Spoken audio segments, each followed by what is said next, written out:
This is OwlUp, where learning happens in minutes, not hours. For a deeper journey, explore all our courses at owlup.co. Now, let's dive in.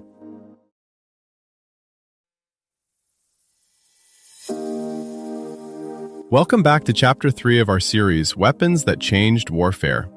Today, we're diving into the age of the tank, where we'll explore how these formidable machines transform battlefields from the muddy trenches of World War I to the vast expanses of World War II.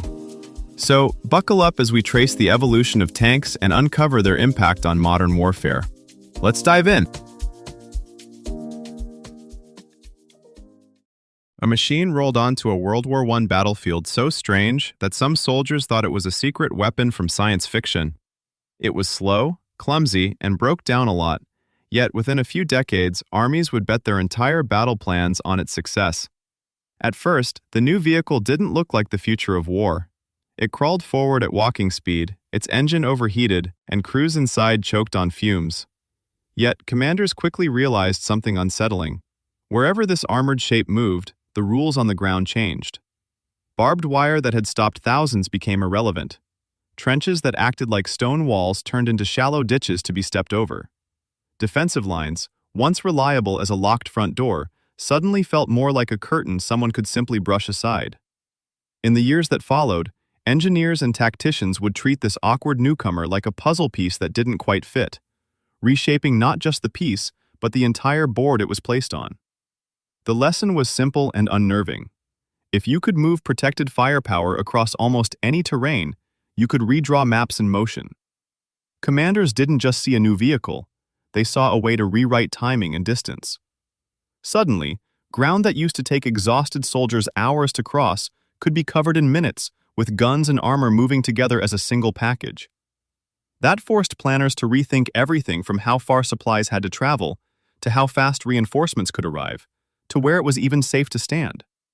Like a storm front sweeping across a map, this new kind of movement turned fixed positions into temporary guesses, and made flexibility, not thickness of walls, the real measure of security. What made this new vehicle so disruptive wasn't any single feature, but the way several ideas were fused into one moving system. First, there was firepower that didn't have to stay put. Artillery could hit hard, but it was usually anchored in place. Infantry could move, but carried only light weapons. This machine welded the two together. Guns strong enough to punch through solid cover, carried fast enough to appear where defenders least expected them.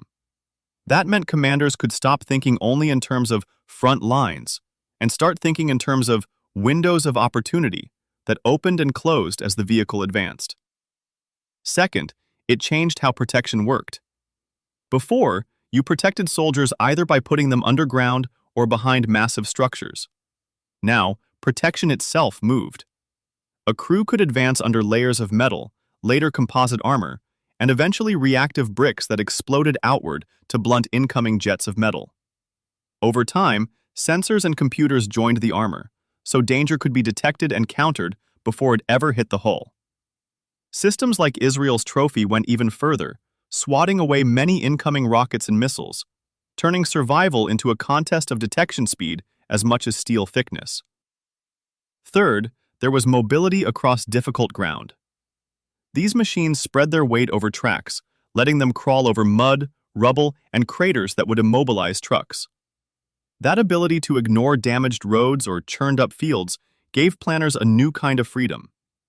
They didn't just move along the map, they could redraw which routes existed at all. By the Second World War, some states recognized that if you grouped these vehicles, wired them with radios, and synchronized them with aircraft and fast infantry, you could do more than poke holes in a defense. You could collapse its entire structure before it had time to adjust.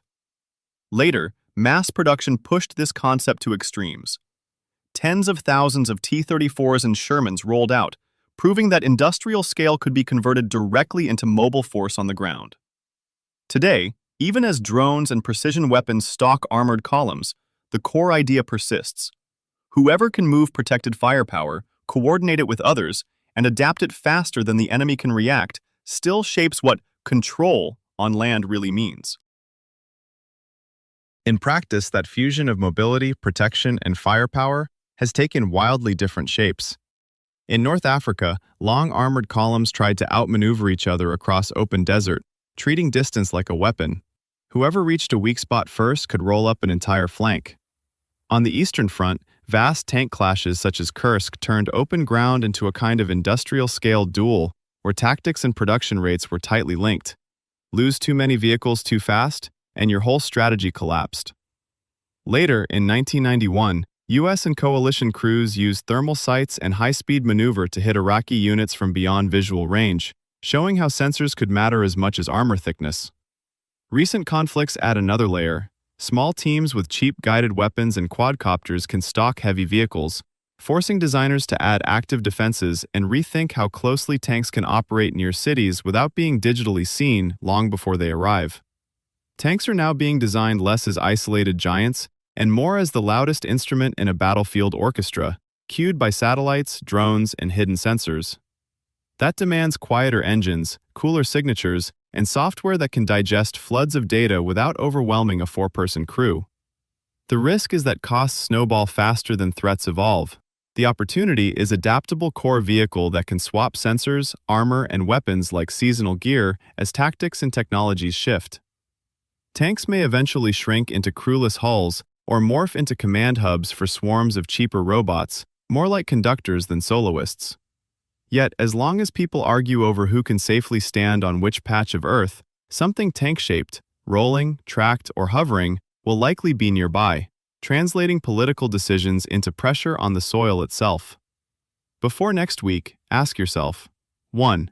If I were a commander at Cambrai seeing tanks for the first time, which parts of my current strategy in life or work would suddenly look obsolete, and what would I need to stop doing right away? 2. Looking at how fast armies had to rethink trenches, artillery, and infantry tactics once tanks arrived, where in my own plans am I still digging trenches instead of redesigning the whole approach for the new tools and realities I already know are here? 3. The first tanks were slow, unreliable, and clunky. What new capability in my life feels that way right now, and how could I experiment with it this week instead of waiting until it's perfect before I use it?